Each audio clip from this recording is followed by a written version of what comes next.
Hello, and welcome back to my channel. And today I would like to talk to you all about pulmonary fibrosis. That is a lung disease. I would like to thank you all for your likes, your shares, and your subscribes. And don't forget to hit the notification button so when I upload new videos, you'll know they're there. And I am so grateful to be here to share my life story with you all. And like today, I will be talking about pulmonary fibrosis. And I do have some notes, so you might catch me looking down, and I'm going to put my glasses on so I can be able to read them. But let's get into this. Pulmonary fibrosis is a lung disease. When you breathe in oxygen and move through the air circuits, these little pockets in your lungs, into the bloodstream. PF, pulmonary fibrosis, I call it for short, is PF, cause scar tissues to grow inside your lungs and make it hard to breathe.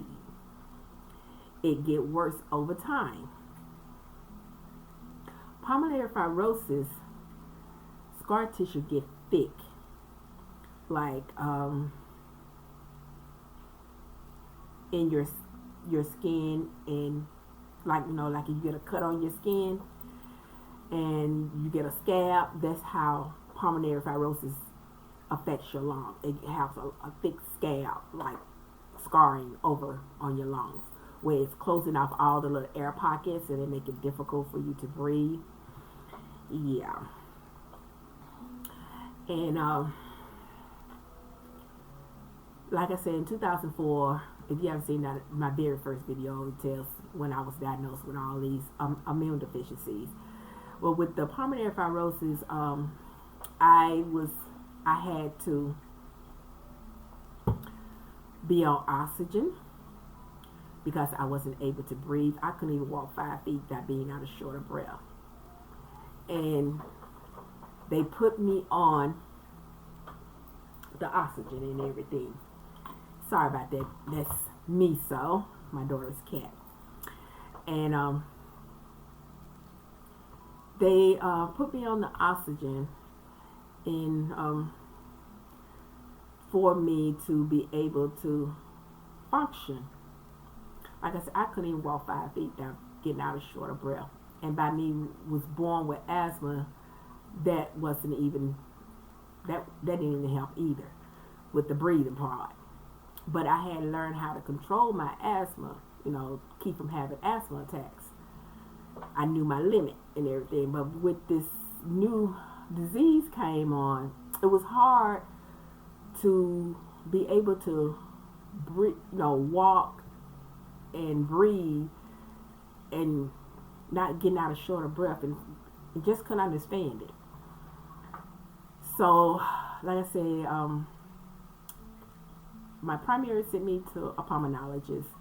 My pulmonologist sent me to a specialist hospital. And when I went to the specialist hospital, they asked me why I was there, and I told them I didn't know because my pulmonologist sent me here. But when they told me the reason I was there, I had a panic attack. So they had to admit me in the hospital then. But the whole thing about it, when I first went in, I was on a power scooter. If I wasn't able to walk, I couldn't walk long distance. I had to ride a scooter to get around.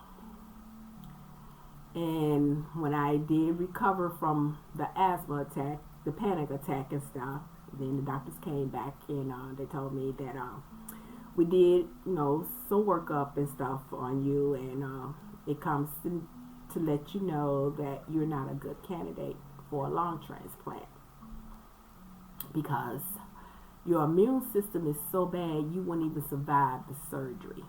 And if you survive the surgery, you wouldn't probably survive recovery. So I asked them what would I have to do next. They said that I would have to be on oxygen the rest of my life. I'm like, okay. and it won't get better because the scar tissue will start, eating away at your lungs. I'm like, okay. So I went along. While I was there at the specialist hospital, I got a chance to meet a rheumatologist. And he was telling me about this new drug that they had. And he was saying that it might help with my RA, but they don't know how it would do with the pulmonary fibrosis. So they started me on the chemo, and the chemo worked. It started me mobile. Sorry about the noise. That's me playing with his little ball, electric ball he has. It's a laser ball he chases. And they started me on the chemo, and the chemo worked. And I have to get 4 doses a year. I get 2 the first part of the year and 2 at the end of the year. But since I've been taking that chemo, I noticed that my breathing have gotten a lot better. But the doctors, then they don't say it's the chemo that's doing it. But I have a feeling that it is the chemo also that's working along with the rheumatoid arthritis. Because I haven't been on oxygen in 4 years. And I feel, I can do stuff. I know my limit. I don't over stress myself. I can actually walk to the to the mailbox out here where I live at. And I don't get really short of breath. So I think that taking the chemo for the rheumatoid arthritis is actually helping my lungs also, because the scar tissue is not progressing as fast as it was at first, because when they did x-rays and MRIs and CT scans, and they noticed that the scar tissue has slowed down. It's not moving as fast as it was. But it's part of my life that I have to live with, and I'm grateful that I'm able to be here, to get up every day and have a normal life, as normal as I can say it is for me. It's that sometimes it gets difficult for me to breathe. It's hard to explain, but I could tell when the pulmonary fibrosis is about to flare up, because I get the coughing a lot, and the coughing, it leads from coughing to the point that where I'm gasping for air, or my asthma would kick off. So I'm learning how to deal with that also. And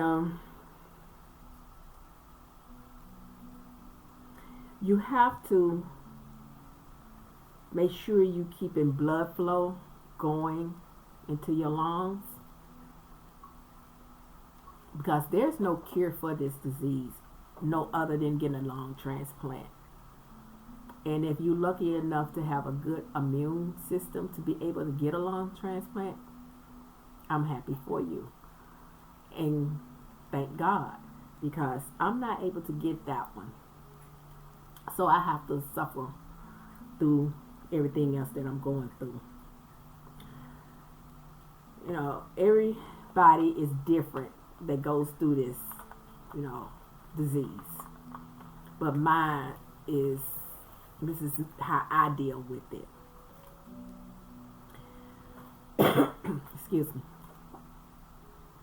you know, I never thought in a million years that I would be where I'm at today, you know, and I'm grateful and blessed that my Heavenly Father chose me to put through this test, and I am very happy to be able to go through this test. And I want to be able to show people that you can live a normal life. I know I say this in all my videos, but it's true. And you have to have faith and believe that you can get through this. And with the pulmonary fibrosis, I mean, you know, I go through different tests twice a year. I do a stress test. I do a PTF test. That's a breathing test. And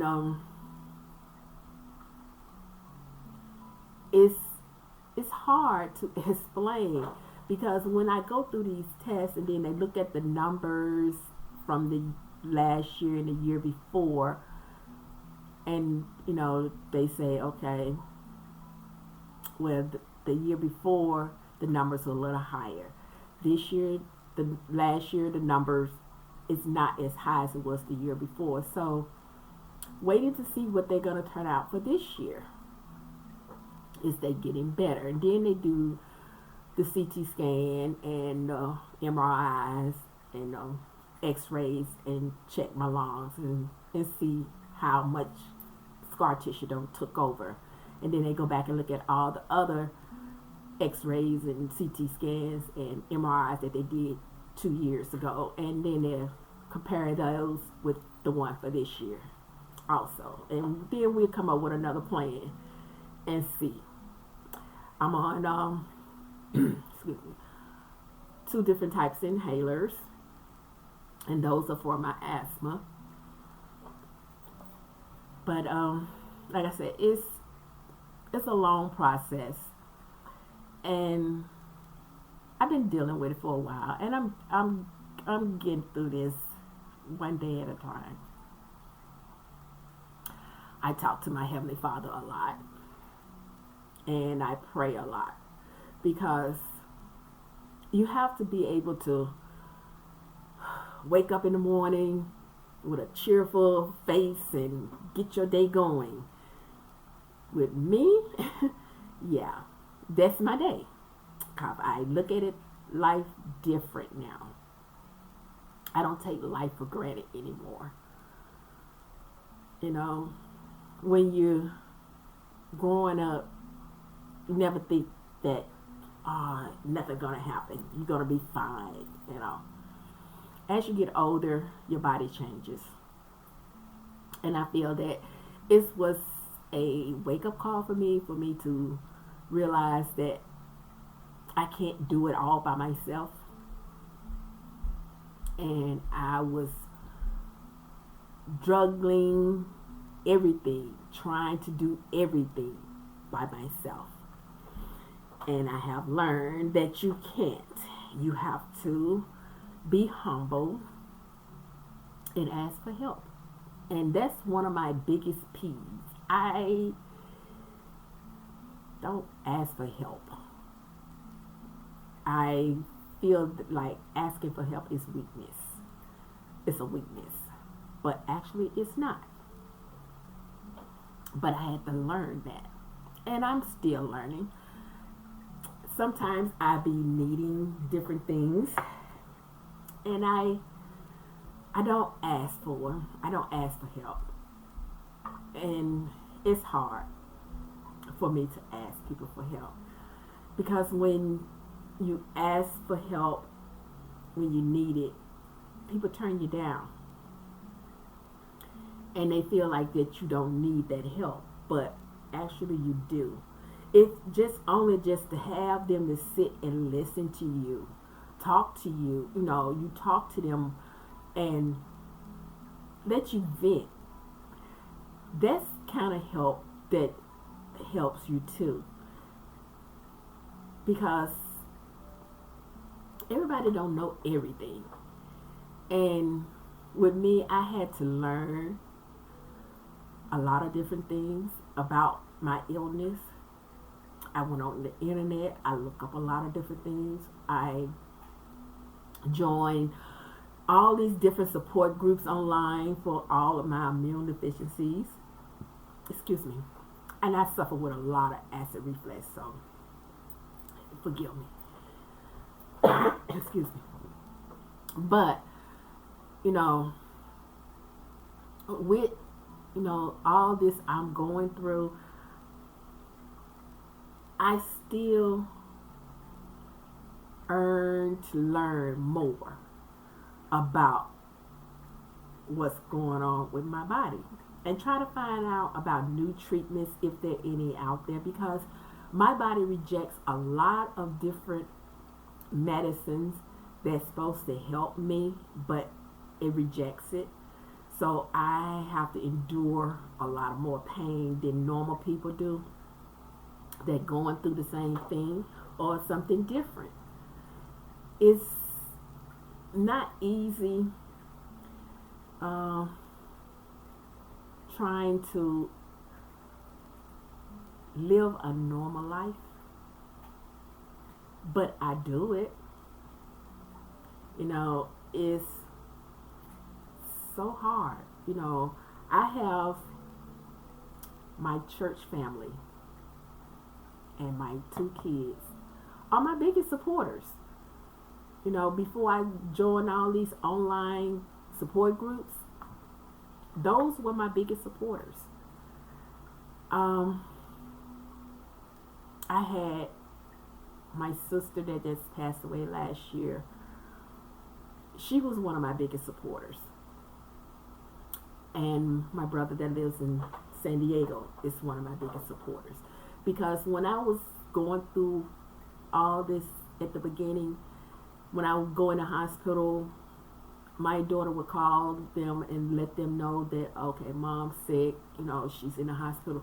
They dropped whatever they was doing and they flew out here to be with me and my daughter to help support her, because my son was away in the Navy. So, when I was diagnosed with the pulmonary fibrosis, it was, like I said, I had a panic attack. I was admitted in the hospital. And somehow they got my son. They got in touch with the Red Cross. The Red Cross got in touch with the Navy. He was deployed. They found wherever he was at. They brought that sub up. They flew him back to Jacksonville. When I woke up, my son was standing by my bed. And I'm like, what are you doing here? He's like, they said you needed me. They said that you had been diagnosed with cancer. And they sent me home. He said, I'm only going to be here for a week, but they sent me home to make sure everything's okay. And I was grateful that they went out their way to make sure that he knew what was going on with his mom.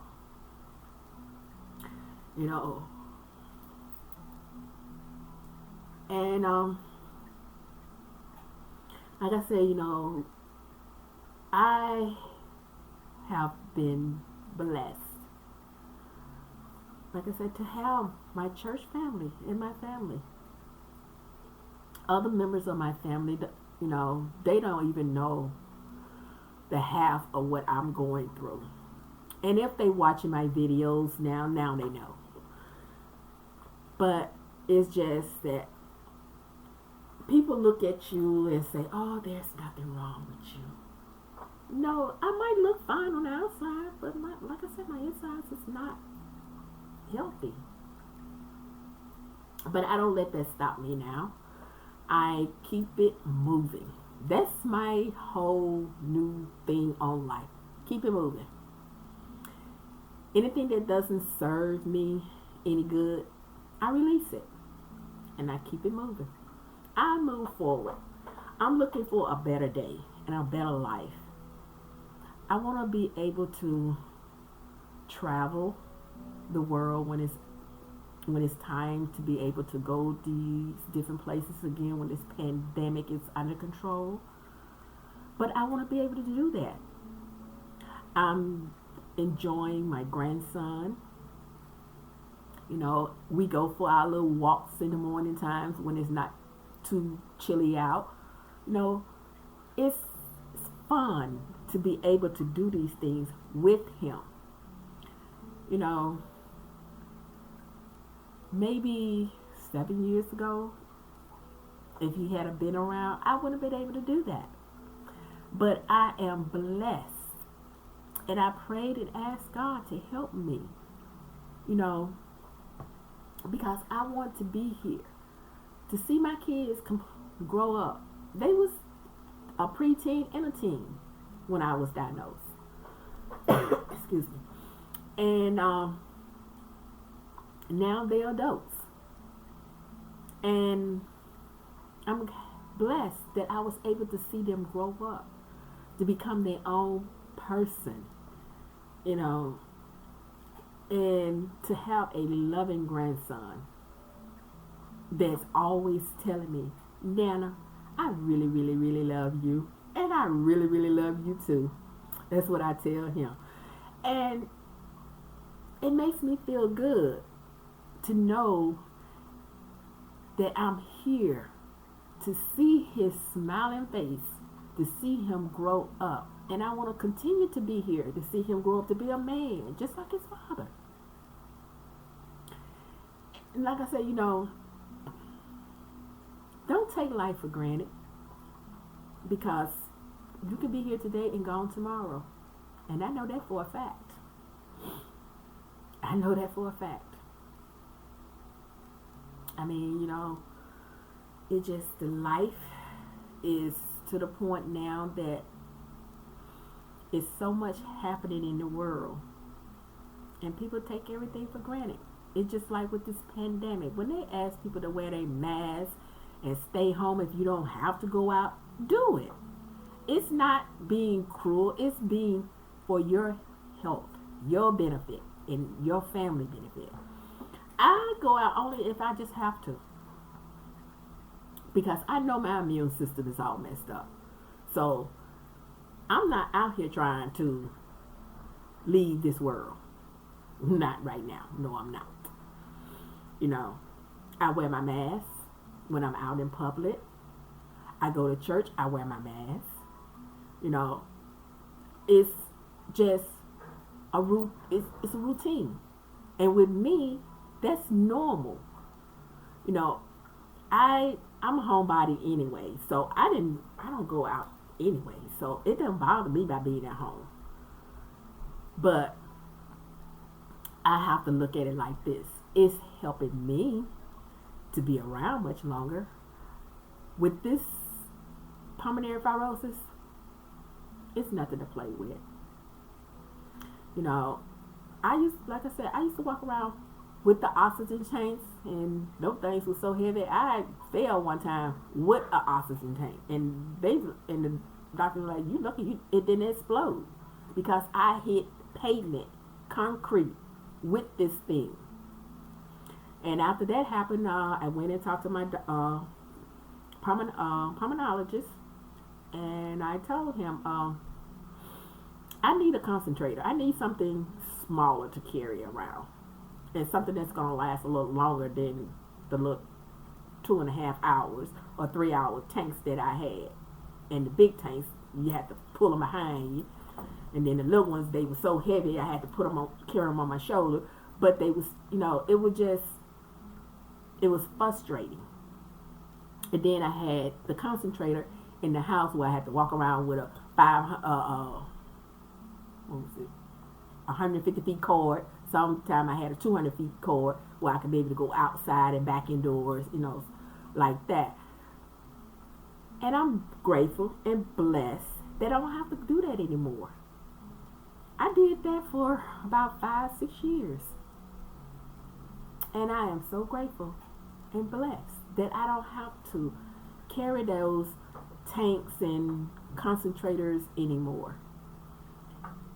At times, yes, it gets difficult for me to breathe, but I'm here and I'm still moving forward. And I will just want to say,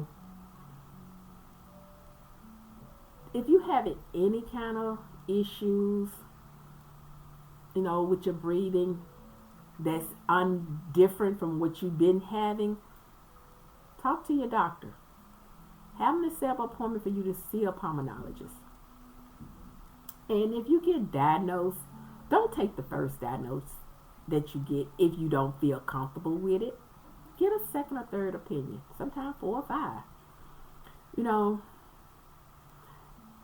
The first time I went in for my illness, the first doctor told me I just had carpal tunnel.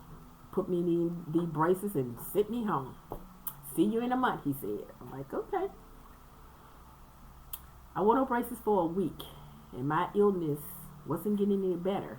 So I went back, and I requested another primary care doctor. And that doctor did lab work. And that same day, she had me to come back in to tell me that she had found out what was going on with my body. And that's when I was diagnosed with the pulmonary fibrosis and all the other amenities that I have. And like I said, I have been learning a lot during these years of going through all these different doctors, because you can learn what's going on with you, and people don't understand that. The first thing they want to say is, oh, there's nothing wrong. You can get through this. You can fight this. Yeah, you can fight it. And as long as you have your Heavenly Father on your side, yes, you can fight this. And like I said, I feel so grateful and humble and blessed that I am able now to walk. Because I used to be on a power scooter. I couldn't even walk. I was bedridden. I couldn't do none of that. I have changed. And I was at church yesterday, and one of the members, I hadn't seen her in a while, and she like, Evelyn, you look so good. And I told her, thank you, and I feel good. And she looks good, because I hadn't seen her in a while. But it's just the idea. Members that have been know what I have been going through. They see I have came a very long way from where I used to be. It's been a long journey, and I'm still fighting it. But I'm not giving up. I am happy in my life. Right now, I am so blessed to have so many people in my life that supports me in what I'm going through. And you have to have that support to get through any kind of disease or anything that you're going through. You have to have that support. Because if you don't have that support, you don't have nothing. You struggling to trying to make it day by day. And like I said, I have been at rock bottom. And I'm working my way back up. Working it there. And I am looking forward to this new year, because I know this new year is bringing me more blessings that I have been asking and praying for. I know that they're coming. I don't know when, but I know they're coming. And I am so so blessed to know this, to have this, to look forward to this. Because I'm not letting my pulmonary fibrosis slow me down. It better take a back seat with the rest of them, because Evelyn is moving forward. I'm keeping it moving. I'm keeping it real, and I'm keeping it going. I don't have time for drama. Like I said, anything that don't serve me no purpose, I have released that, because I don't need the stress that I do not need. I don't need to go in a tailspin backwards. I'm not looking to go backwards. I'm looking to go forward. And that's all I want to do, is move forward in my life. And I want other people to understand, don't let your illness stop you. Stop feeling sorry for yourself. Stop feeling pity for yourself. Ask God for guidance. He will guide you in the right direction. When you feel that you're not getting what you need from a doctor or any facility that you go into, ask God for guidance to help you. Sometimes I can go for an appointment, walk in, I have a smile on my face, and every place I go to, they say, you always got a smile on your face, no matter how much you're going through. Yes. It used to not be like that, but now, yes, it's like that, because I let it go. I let it go. God is helping me through this, and I am so grateful that I can say I'm moving forward in my life. I'm not going to let nobody stop me. I'm not going to let nobody hold me back. I'm not going to let nobody put me down. You can say whatever you want to say. I know here in my heart that I am moving forward, that I will be able to sustain my life the way it is. I do not want to have to be back on oxygen again. I do what I need to do that. It used to be hard for me to do exercises and stuff. It was really hard because I would get short of breath. I couldn't breathe. I couldn't do it. I tried the Zumba. I tried it all. I just couldn't do it. And these last 3 years, I've been doing it. I've been getting my exercise on. Excuse me, I suffer with acid reflux real bad. I get my exercises done. I have a routine that I do, and I stick to that routine. I try not to let no one derail me from that routine. That's why I do my routine early in the morning when most people is asleep. I am up, exercising, meditating, reading scriptures. And all this is done before 7 a.m. So by the time 7 a.m. comes, I'm ready for my day. I'm ready to do my housework and whatever else I want to do. But I don't let my illness slow me down. But it will remind me that it's there. That it will do. So,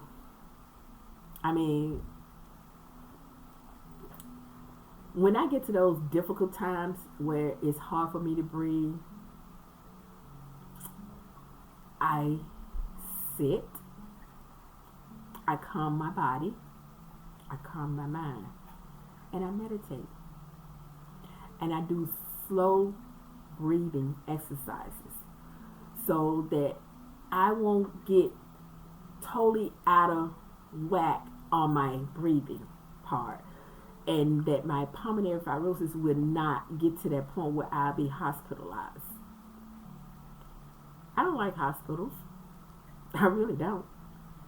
I have seen my share of them. I have been through so many surgeries for different things, but I'm not letting that hold me down. I'm not going to let that stop me. And I'm trying to get these videos out to people to show them that you can have a normal life. You know, if you just put your faith in your Heavenly Father, whoever that you worship in, have faith in and believe that they can deliver you from whatever you're going through. Because I know my Heavenly Father have done for me. I have did a 360 from being in a bed up and walking now. Hey, I'm blessed and happy. I am so happy. And I am bursting with joy and happiness inside of me. And I just want to share it with everyone. And I know I'm loved. I love my children, and they love me. And I'm looking for this year, and the next year, and the next. I am. I'm looking to enjoy my life and share my life, not just with my children, with someone else. And God will put that person in my life when He know it's time. He will bring that person into my life. And I'm not giving up. I'm not. Because you give up, you die. That's where I look at it. You give up, you die. So I'm not ready to die. So I'm not giving up. And I'm not going to let this pulmonary fibrosis beat me. I am not going to let that fibromyalgia beat me. I'm not going to let lupus beat me. I'm not going to let scleroderma beat me. And I am not going to let, which one I missed? And rheumatoid arthritis beat me. So, in that case, that's the way it is. I'm not giving up on my life at all. And I advise anybody that's going through anything, please don't. I know it's easy to say now, but at first it was hard for me to understand. It was hard for me to put my trust and leave it all in God's hand. And I had to think, He the one that created me. He the one that can take this away from me. But it's a learning experience for me.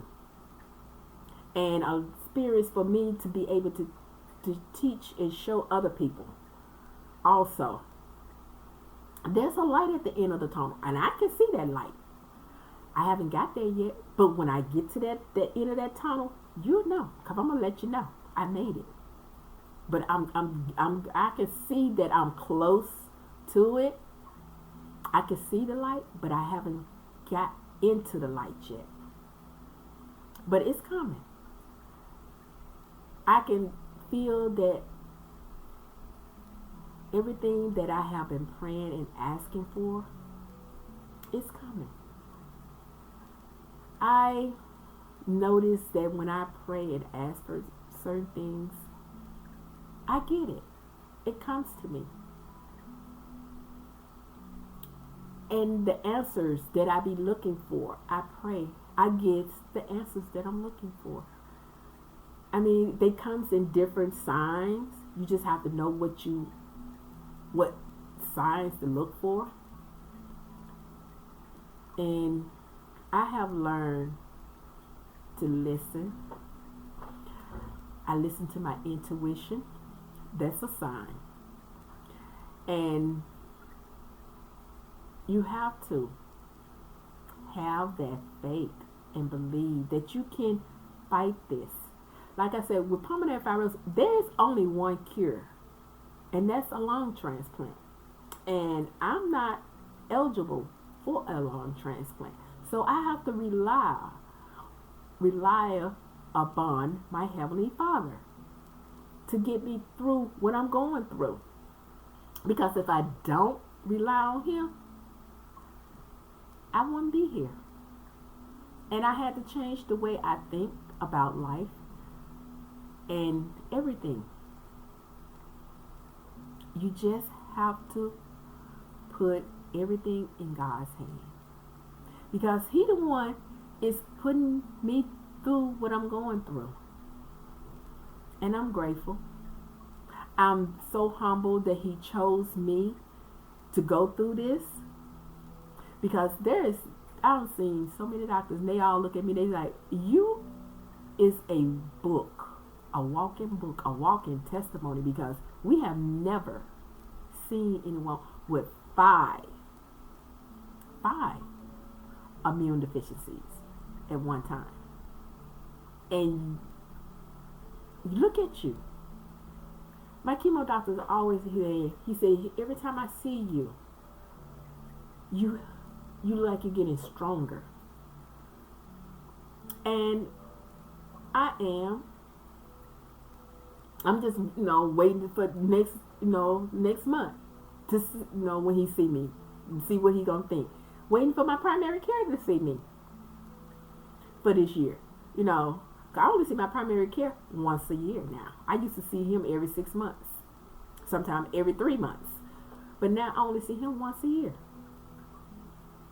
So I'm looking forward to seeing both of my doctors this year. Well, actually, all 4 of my doctors this year. My heart doctor, my pulmonary doctor, my chemo doctor, and my primary. I'm looking forward to seeing my team this year and see how much have I improved or see how they gotten worse. But I don't look at it getting worse. I look at myself improving over the years. And like I said, I know there's no cure for neither one of my immune deficiencies. Only person that can cure that is my Heavenly Father. And like I said, He chose me to be a teacher of living with these diseases, so that I can be able to show you that you can have a normal life if you choose to. You have to choose to want to live. You have to choose to want to inspire others. You have to. And I just want to inspire anybody that's going through any kind of illness. Take it from me. I have been to the bottom, and I'm climbing my way up to the top now. And I'm not letting nobody and nothing stop me. Only one person can stop me, and that's my Heavenly Father. But I know that He's pushing me forward to make sure that I get this message out to as many people that I can. And I'd like to thank you all for letting me come into y'all home and share my message, my life with you all. Hit the like button, share, subscribe, and don't forget to hit the notification button, so when I upload new videos, you all will know they're there. And thank you, and y'all have a blessed week. Namaste.